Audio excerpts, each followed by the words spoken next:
Şöhretin Dünyasına dair YouTube kanalıma hoş geldiniz arkadaşlar. Çocuklarıma sürekli yaptığım, bizim de sürekli tükettiğimiz bir çorbadan size bahsedeceğim. Kemik suyu çorba. Bu hazırlamış olduğum kemik suyu çorbanın nasıl yapıldığını anlatmak. Çünkü kemik suyu hazırlamanın özel püf noktaları var. Bunu eğer doğru bir şekilde adım adım yaparsanız çok lezzetli, çok vitaminli, mineralli bir kemik suyuna ulaşacaksınız. Rengi de böyle dupduru olacak. Çok güzel olacak. Bu görmüş olduğunuz içindeki arkadaşlar kemikten akan şifa. Çocuklarınıza bunu yedirin. Siz kendiniz yiyin. Kemik suyunun faydalarını duyduğunuzda arkadaşlar her gün içmek isteyeceksiniz. Son zamanlarda dünya trendlerinde yerini almış durumda. Artık marketlerde paketlenmiş halde ya da kavanozlarda kemik suyu satılmakta. Ama kemik suyunu hazırlamak çok kolay arkadaşlar. O yüzden içinde katkı maddesi yok, koruyucu madde yok. Evinizde çok rahatlıkla kemik suyu hazırlayabilirsiniz. Benim annem, hatırlıyorum yıllar öncesinde biz çocuktuk. Bahçede kazanlarda kemikler kaynatırlardı odun ateşinde. O kemik saatlerce kaynar un ufak olurdu. Daha sonra üzerindeki yağı, özellikle üzerindeki yağı bir tencereye alırlardı. Buzdolabına koyarlar. Her yemek pişirmede bu yağdan kullanırlardı. Ayrıca tabii ki kemik suyunu da çorba yaparlardı, içerdik. Bizim zaten yüzyıllardır geleneksel bir yemeğimiz aslında. Yıllardır yapılıyor bu kemik suyu. Ancak kemik suyu hazırlamanın da püf noktaları var. Eğer bu püf noktalarını adım adım yaparsanız böyle gördüğünüz gibi çok lezzetli, çok faydalı, çok vitaminli bir kemik suyuna ulaşacaksınız. Şimdi kemik suyunun tabii çok faydaları var. Yani bunları şu an saymak istemiyorum ama kısaca size vermek istediğim vücut direncinizi güçlendirir. Gripten sizi grip gibi bazı bulaşıcı hastalıklardan korur. Yakalandıysanız daha çabuk iyileşmenizi sağlar. Amino asit bakımından zengindir. Cildinizi gençleştirir. Kemik erimesi ile ilgili bir şikayetiniz varsa ya da ileride kemik erimesi şikayeti yaşamak istemiyorsanız günde bir bardak kemik suyu içmeniz sizin kemiklerinizi koruyacak. Aynı zamanda kas, iskelet sistemi ile ilgili sorunlarınız varsa kesinlikle kemik suyu içmelisiniz. Vücut geliştirme yapıyorsanız kemik suyu içmelisiniz. Spor yapıyorsanız kemik suyu içmelisiniz. Kemik suyunda biliyorsunuz kolajen var, jelatin var. Zaten kalsiyum deposu.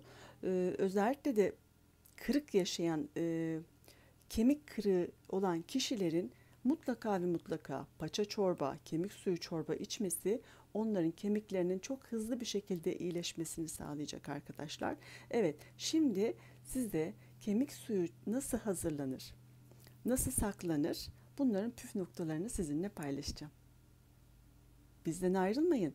Bu arada tabii ki kanalıma abone olmayı, videolarımın altına yorum yazmayı, beğeni yapmayı da unutmayın arkadaşlar. Ama videolarımı seviyorsanız, beğendiyseniz mutlaka arkadaşlarınızla da paylaşmayı unutmayın. Her zaman desteğinize ihtiyacımız var.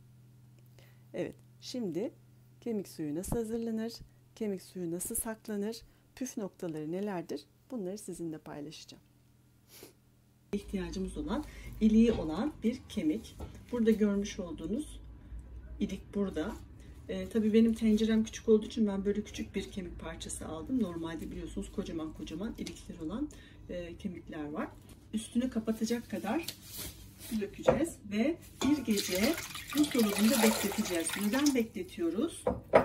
Eğer arkadaşlar bu işlemi yapmazsak eğer kemiğinizi kaynatmaya başladığımızda yemyeşil bir suyu olur. Biz bunu istemiyoruz. Öyle yeşil bir suyu olmaması için kemiğimizi bir gece suda bekleteceğiz. Evet, üzerine geçecek kadar suyumuzu koyduk. Kapağını kapatacağız ve buzdolabında bekleteceğiz arkadaşlar.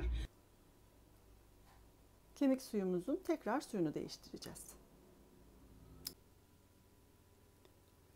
Evet, 12 saatin sonunda suda beklettiğimiz kemiğimiz böyle gördüğünüz gibi suya içindeki kanını bıraktı.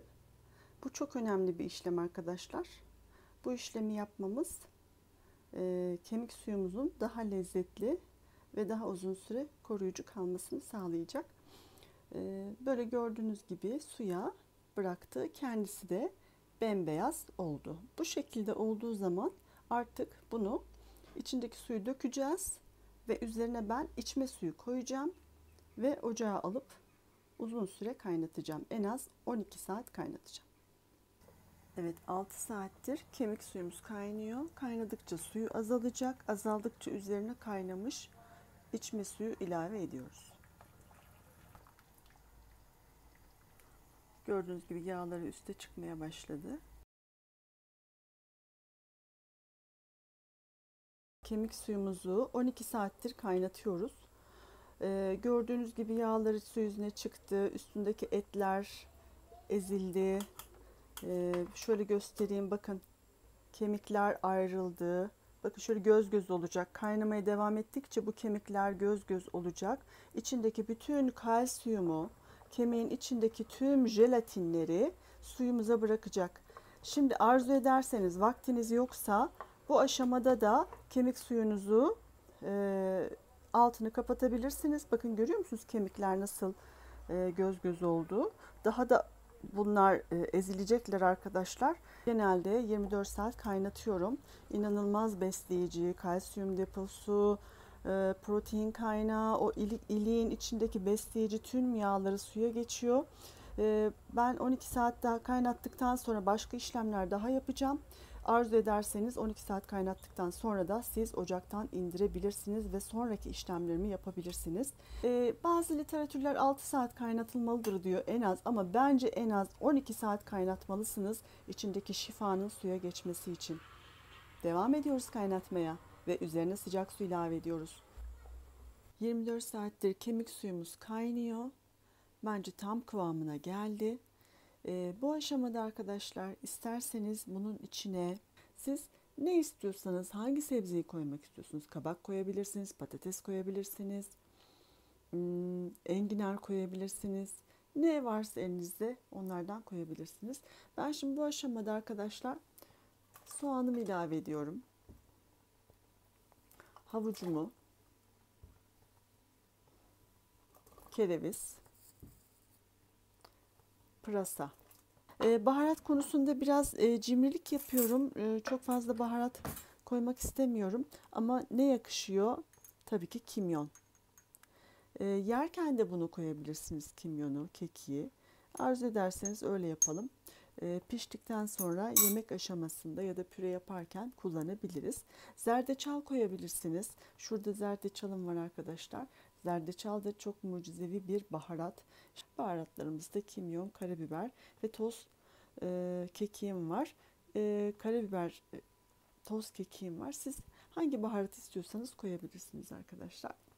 Sebzelerin yumuşadığı zaman içinden bakın kemikler iyice un ufak olacak. Yani aslında daha uzun süre ve çok fokur fokur kaynattığım zamanlar oldu. Son anda aklıma geldi arkadaşlar. Buzluğumda enginarlarım vardı. Bu enginarları bana çok sevgili arkadaşım, dostum, meslektaşım Okşan Karabacak gönderdi İzmir'den, kendi bahçesinden, kendi tarlasından özel olarak hazırladığı, vakumladığı bana gönderdi. Ben de buzluğumda saklıyordum. Birkaç paketim var. Son anda aklıma geldi. Bunları da kemik suyumun içine koymayı çok istiyorum. Çok lezzetli, çok besleyici bir kemik suyu yemeğimiz olacak. Buradan İzmir'e kucak dolusu selamlar, sevgiler gönderiyorum.